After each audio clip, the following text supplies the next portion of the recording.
19 जुलाई 2026 असम के शिव सागर district में प्रसन्नता बौर ठाकुर अपने घर पर आराम से बैठे हुए थे कि तभी शाम लगभग 5 बजे अचानक से बाढ़ का पानी आना शुरू होता है। असम बाढ़ पर विपक्ष ने सीबीआई जांच की मांग की है। बाढ़ অতি শীঘ্ৰেই এই ৭২জন ইউটিউবাৰৰ বিৰুদ্ধে মুখ্যমন্ত্ৰীয়ে এক উচ্চ চিবিআই তদন্ত ঘোষণা কৰিব লাগিব।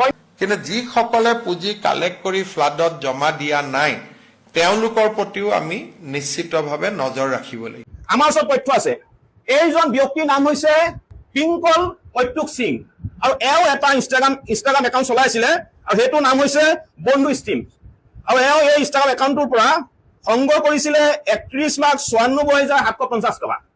বানাক্ৰান্ত ৰাইজক সহায় কৰিম বুলি কৈ এই ব্যক্তিজনে ৩১,৯৪,৭৫০ টকা সংগ্ৰহ কৰিছিলে আৰু সংগ্ৰহ কৰাৰ পিছত তেওঁৰ মাত্ৰ ৬ লাখ টকা তেওঁ ভাউচাৰ ৱেবছাইটত দেখুৱাইছে, ৬ লাখ টকা খৰচ কৰা দেখুৱাইছে তেওঁ।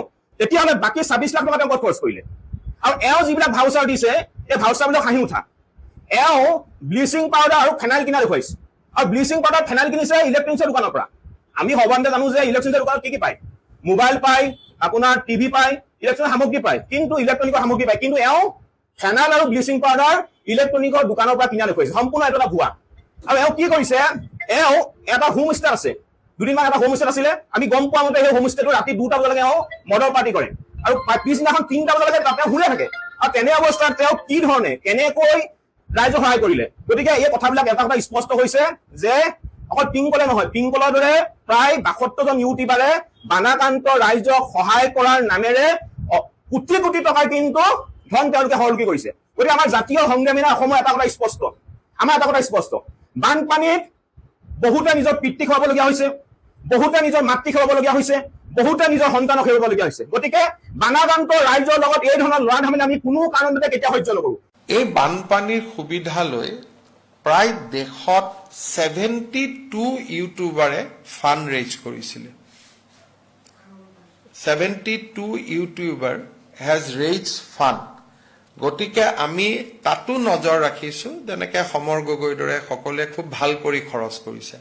কিন্তু ৰাজ্যৰ বাহিৰৰ কিছুমান ইউটিউবাৰেও ফাণ্ড কালেকশ্যন কৰিছিলে। গতিকে সেই ফাণ্ডবিলাক শিৱসাগৰ চৰাইদেউত আহি পাইছে নে নাই সেই পাৰ্টটো আমি চাম। যিসকলে খৰচ কৰিছে ভাল কৰি তেওঁলোকক আমি খুব ধুনীয়া অসম চৰকাৰে অভিনন্দন জনাই তেওঁলোকক পত্ৰও লিখিব।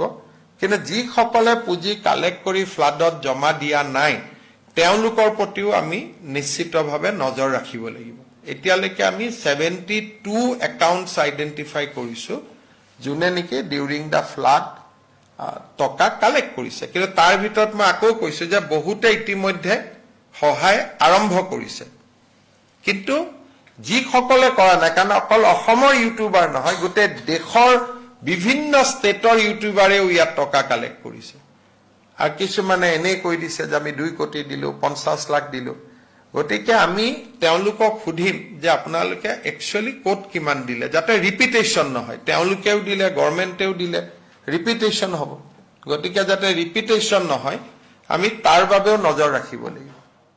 যিসকলে ভাল কাম কৰিছে তেওঁলোকক গামোচা এখন পিন্ধোৱা, সন্মান প্ৰদৰ্শন কৰাটো কোনো বাধা নাই।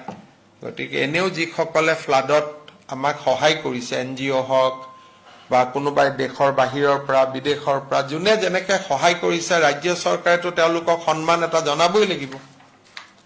গতিকে এইটো আমি ইনকুৱাৰী নহয়, আমি সন্মান জনোৱাৰ প্ৰক্ৰিয়া এটাহে আৰম্ভ কৰিম যে যিসকলে ভাল কৰি কাম কৰিছে তেওঁলোকক অন্ততঃ গামোচা এখন পিন্ধাই সন্মান জনোৱাটো অসমবাসীৰ দায়িত্ব আৰু কৰ্তব্য।